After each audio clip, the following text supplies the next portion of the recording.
Alors bonjour, à la fin de cette capsule, vous connaîtrez les étapes de la réplication de l'ADN. Alors le génome contenu dans les chromosomes et qui correspond donc aux molécules d'ADN doit être transmis aux cellules filles lors de la division cellulaire.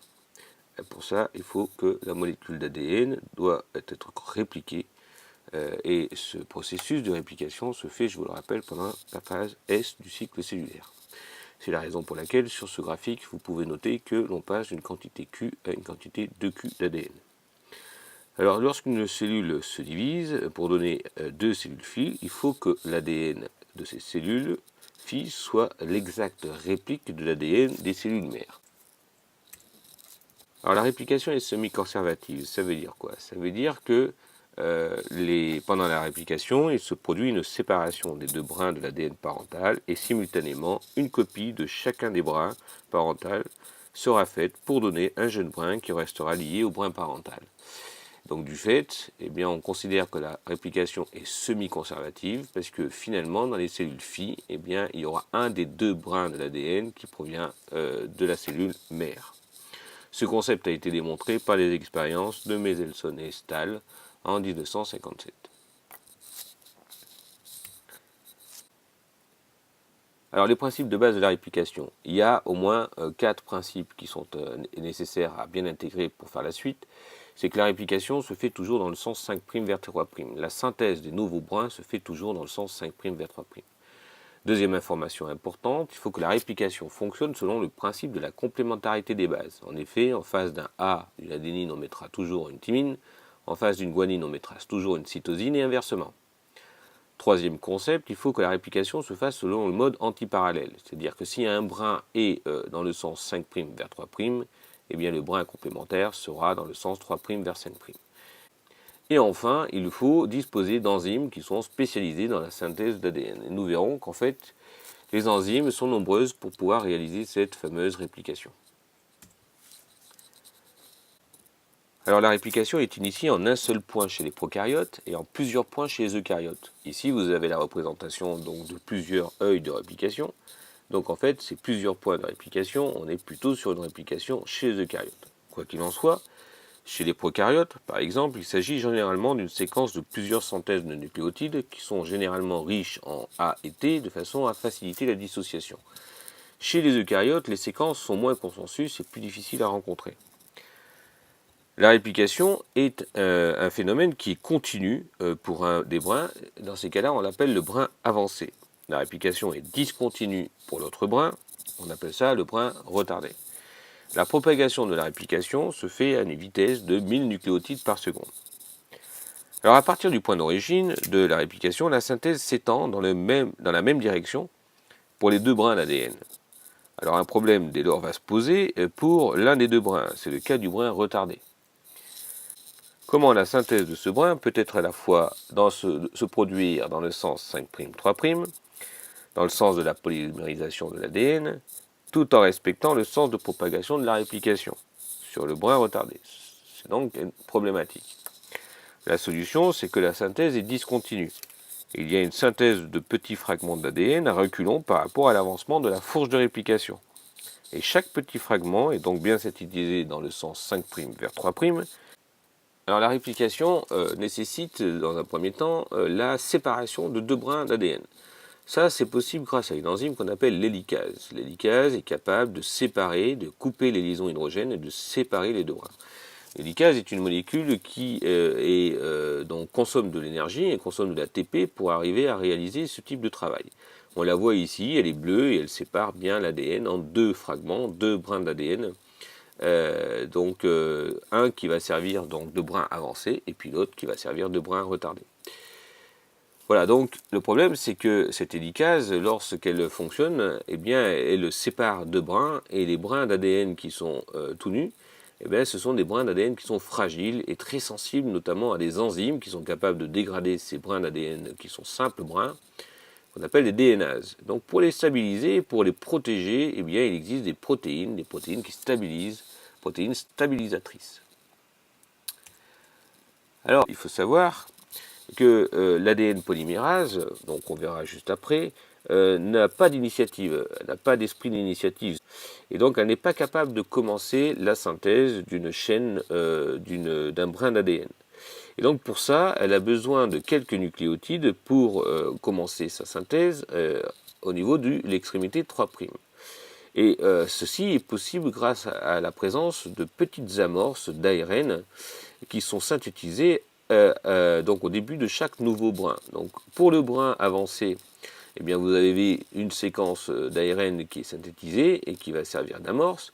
Quant au brin retardé, eh bien il y aura autant d'amorces d'ARN qu'il y aura de petits fragments dont on a parlé tout à l'heure.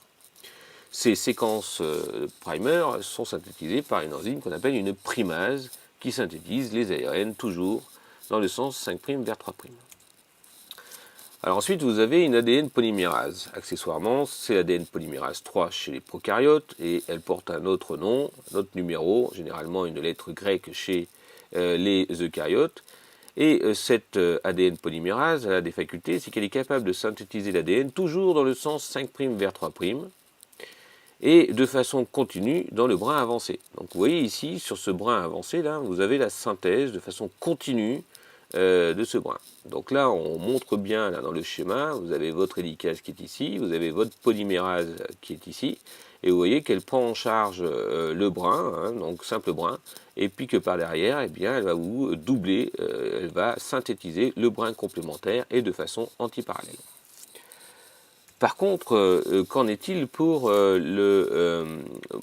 le brin retardé? Eh bien, le brin retardé, comme je vous l'ai dit, la synthèse se fera de façon discontinue, et donc à chaque fois qu'il y aura une amorce donc d'ARN, eh bien l'ADN polymérase va partir de cette amorce et synthétiser un nouveau fragment d'ADN.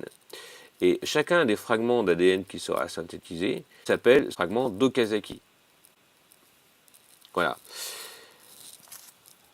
Alors, par la suite, eh bien, il se trouve que les fragments d'Okazaki sont donc constitués de séquences d'ADN complémentaires au brin retardé, mais qui commencent par une petite séquence d'ARN. Et ça, c'est pas tolérable de conserver des petites séquences d'ARN dans notre future molécule d'ADN fille, et donc il faut les supprimer. Et pour les supprimer, ben, c'est une ADN polymérase qui a la capacité double à la fois de supprimer ces séquences d'ARN et de les remplacer par des séquences d'ADN.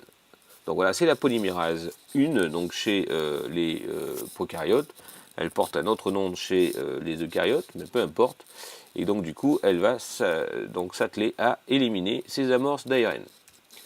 Ensuite, eh bien, les fragments d'Okazaki qui n'ont plus d'amorce d'ARN, eh bien, remplacés par l'ADN polymérase 1, eh bien, sont séparés hein, par une coupure, et il faut pouvoir faire la liaison de ces fragments d'Okazaki. Et ceci est possible grâce à une ADN ligase qui est capable de souder les fragments les uns après les autres. Donc là, on voit bien l'extrémité 3' d'un fragment, et puis l'extrémité 5' phosphate de l'autre fragment. Et bien l'ADN ligase, moyennant la consommation d'une molécule d'ATP, est capable de réaliser la liaison phosphodiester manquante.